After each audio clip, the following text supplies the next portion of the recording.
Prompt గా ఇచ్చామా లేదా?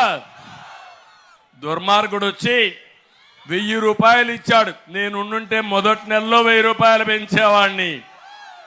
250 పెంచుకుంటూ పోతానని ముక్కుతూ మూలుగుతూ మొన్న 3000 చేసిన దుర్మార్గుడు ఈ జగన్మోహన్ రెడ్డి. అవునా కాదా తమ్ముళ్ళు? మీరు చెప్పండి. 1000 రూపాయలు ఇచ్చి 1,00,000 సార్లు చెప్పాడు ఇంటింటికి పోయి. అవునా కాదా? అబద్ధాలు కూడా చెప్పాడు. నేను ఇవ్వలేదంట 2000, ఈయన ఇచ్చాడంట. అబద్ధాలు కోరి జగన్మోహన్ రెడ్డి. తమ్ముళ్ళు నిన్న చూడండి, వాలంటీర్ వ్యవస్థ ఉంది. నేను వాలంటీర్ వ్యవస్థకు వ్యతిరేకం కాదు.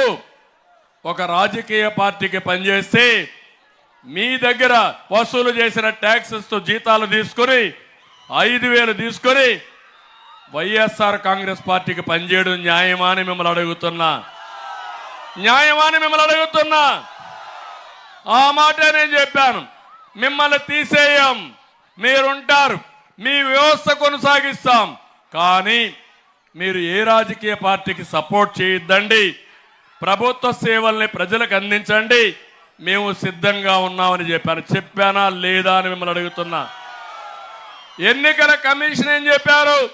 ఈ ఎన్నికలు అయ్యే వరకు వీళ్ళు ఎక్కడ కూడా ఇంటర్వ్యూని కాకూడదు, ఒక రాజకీయ పార్టీకి వంతన పాడకూడదు, దూరంగా ఉన్నామని చెప్పారు. తమ్ముళ్ళు అక్కడి నుంచి శవ రాజకీయాలు బయలుదేరాయి. జగన్మోహన్ రెడ్డి అంటే ముసలి వాళ్ళని చంపేయాలని కక్ష కట్టాడు. పండు టాకు లాంటి ముసలి వాళ్ళని వీళ్ళ కోసం నేను ఒకే మాట చెప్పాను.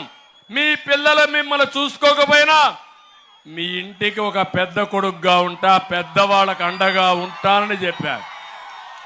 పెద్ద కొడుకుగా ఉంటానని చెప్పి 5 ఏళ్ళు 1,000-2,000 రూపాయలు పెంచినిచ్చిన పార్టీ తెలుగుదేశం పార్టీ.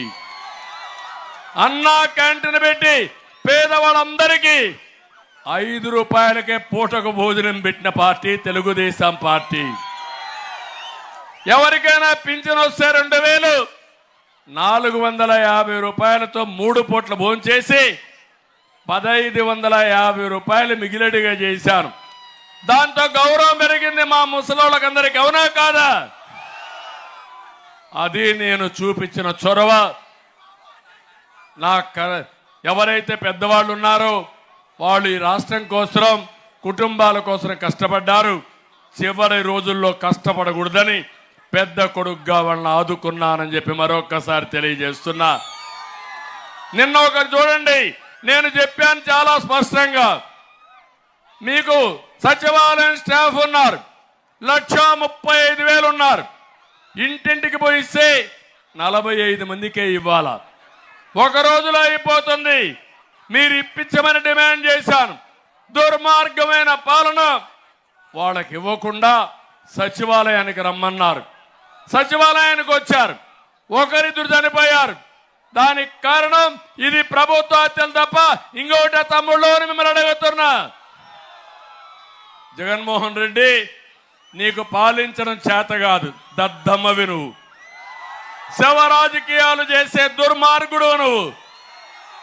నీకు చేతనైతే ఎవరిని చంపకుండా పింఛన్లయ్యి, నీకు చేత కాకపోతే నువ్వు దిగిపో. 1 నిమిషంలో 1 గంటలో ఎందుకు డిస్ట్రిబ్యూట్ కావో ఇంటి దగ్గర నేనే చూస్తా. సవాలు విసురుతున్నా జగన్మోహన్ రెడ్డికి. సిద్ధమా అని మేము అతను అడుగుతున్నా. ఇంకొక పక్క తమ్ముళ్ళు, ఈరోజు మీరు ఒకసారి చూస్తే నేను ఒక మాట చెప్పిన తర్వాత భయపడిపోయారు. ఒకవేళ నువ్వు పింఛన్లు ఇవ్వకపోతే, మొదటి రోజున ఇవ్వకపోతే నేను వస్తానే ఈ నెల నుంచే 4,000 రూపాయలు పింఛన్లు ఇస్తానని చెప్పాను. దాంతో భయపడిపోయాడు జగన్మోహన్ రెడ్డి. నిన్న డబ్బులు రిలీజ్ చేశాడు జగన్మోహన్ రెడ్డి. ఈరోజు 75-80% ఇచ్చారు. ఈ బుద్ధి జ్ఞానం మొన్నేమైంది జగన్మోహన్ రెడ్డి అంటే.